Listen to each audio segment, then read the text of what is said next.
Good morning! Tanghali na ako gumising kasi nag-muscle relaxant ako kagabi. Sinsakit nung sa likod ko tsaka yung sa chest. So pag ganun kasi ay nagma-muscle relaxant ako. Pag yung sobrang sakit. Tapos yung ano yun, yung pag may tumutusok-tusok. Ayun. So, nakaka-groggy yun. So, I'm still drowsy. And now, I'm cooking for lunch. It's already 11 a.m. Ito yung ginagawa. Ayan, nag-isa lang ako ng bawang. I sauteed garlic, tomato, this is green onions, and then the dulong, or the, what do you call this? Wait lang ha, kasi nakita ko to. Pinatutuyo ko kasi dito ko yung ginisa. So, I'm drying this up kasi may liquid.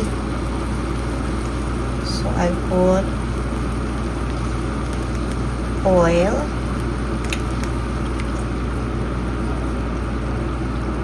I'm using used oil from the fried crabs that I did a few days or weeks ago.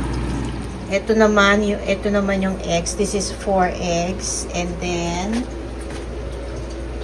ito yung tub nung nilagyan ko. So, this is silverfish. Yung ginigisa ko dito. Yan. Nilagyan ko lang siya ng konti. You can put salt. I added magic sarap here.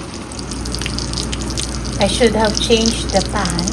I'm worried that the mixture will stick to the pan kasi pinanito ba yun. Kaya lang di na ako nagpalit.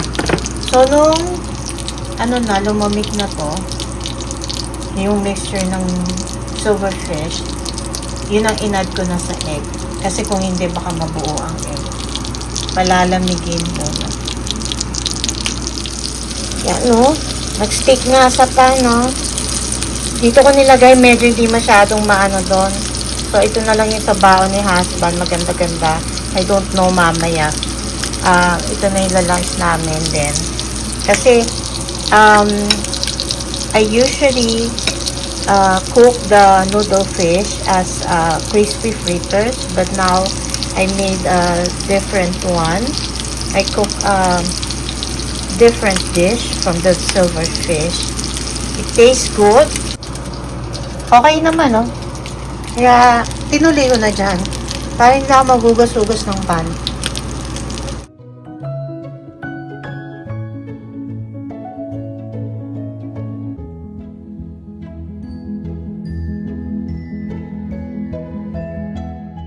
So, after this, isa na lang. Hindi ko na kaya pinagkasya dito. Yan. So, this is my silverfish omelette. Galing, oh. Buo rin pala eh. Ready na, oh. Ito yung sulat na papadala ko para sa daddy ko. May 2 pictures to. Kasi, hindi ko naman siya nakakausap ng FaceTime. Wala kasing pasensya yun na makipag-usap. Kaya mabuti na sinulat ko yung gusto kong sabihin. Tapos mapansin nyo, ito yung nilagyan ko ng honey mandarins, diba, nung Sunday. Ubus na. Binilisan ko na yung kain kasi hindi na siya ganun kaganda. Parang siguro paano na yung tinda nila doon. Ito naman yung aking atis. Mapapansin nyo, maitim-itim na yung pero matigas pa po siya. Kaya hindi pa siya pwedeng kainin. Although may part na yan, na medyo natanggal. Ito lang naman yun. Kailangan, malambot pa siya bago kainin. Tapos, yan, nagluto ko kanina ng yung kamoting kahoy ba? Na frozen. Mahal kasi yung fresh. Frozen to, binoil ko muna sa water. Tapos pag yung medyo malambot na, tsaka ko lang nilagay sa gata. Kasi ayoko nung sa gata kasi baka umano. Ano yun? Yung bubbles ba yun? Yan, taka muna, lagay na natin. Ang sarap kaya niya. Nilagyan ko rin siya ng brown sugar. Para na rin ginatan, di ba? Yan. Pang merienda. Actually, pinakain ko na si husband kanina niyan. Pwede nyo lagyan ng sago kung gusto nyo.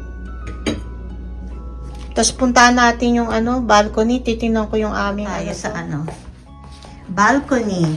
Kasi hindi na ganun kalamig ang panahon. Ay, malamig. Ayan natutunaw na yung yelo sa amin. Diba? Pero malamig pa pala. Ito kasi yung titignan ko. Hindi kasi pag hindi na masyadong malamig, matigas pa. Pwede pa. Yan, pwede pa yan. Hindi ko muna gagalawin.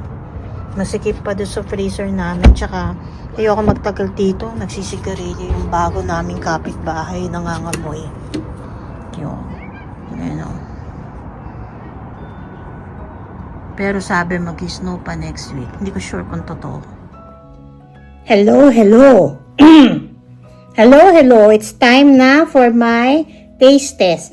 Nakita nyo to kasi ito, di ba maganda to nung isang araw na binili ko. But then, ang tigas-tigas pa niya. Ngayon, medyo malambot na siya. Tapos inintay ko kasi tapos medyo madali nang matanggal yung mga, yung balat. So, bubuksan ko na.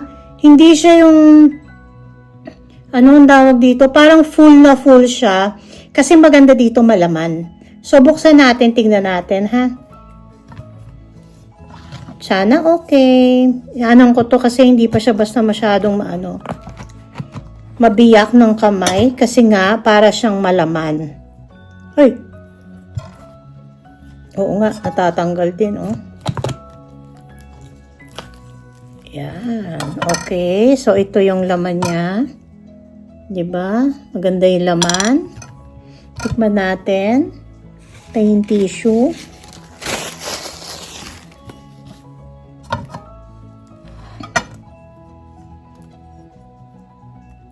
Tikman natin. Sana okay na siya. Dapat okay na siya kasi hindi na siya pwedeng balik.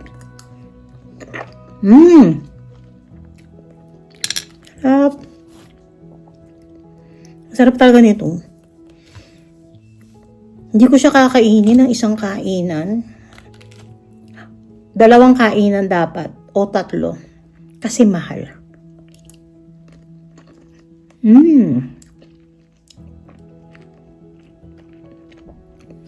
Malaman siya kung titingnan nyo. Hindi siya yung puro buto. Ang sarap Hindi ako nagsisisi. Kahit $10 siya. So, $5, diba? Ang sarap-sarap. Matamis.